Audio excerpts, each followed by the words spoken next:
আসসালামু আলাইকুম রহমতুল্লাহ। আজ আমরা আমাদের 600 ডিমের ইনকিউবেটরে ডিম সেট করব।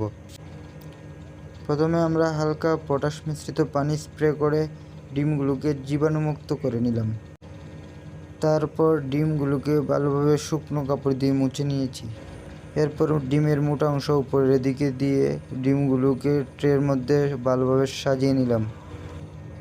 ট্রেগুলো সাজানোর পরে ট্রেগুলোকে ভালোভাবে ইনকিউবেটরের ভিতরে স্থাপন করেছি। যেহেতু আমাদের কাছে বর্তমানে মাত্র 300টি ডিম রয়েছে এবং আমাদের মেশিন 600 ক্যাপাসিটির মেশিন, আমাদের অল্প কিছু ডিম সংরক্ষণ করতে হবে আরও। তাই আমরা শুধু ফ্যানটাকে চালিয়ে দিয়েছি এবং লাইটগুলো বন্ধ করে রেখেছি, যাতে ডিমগুলো এই গরমের মধ্যেও সংরক্ষিত থাকে এবং নষ্ট না হয়, এবং পরবর্তীতে যাতে আমরা হ্যাচিং রেট ভালো পাই, তাই আমরা লাইটগুলোকে অফ করে ফ্যান চালিয়ে রেখেছি।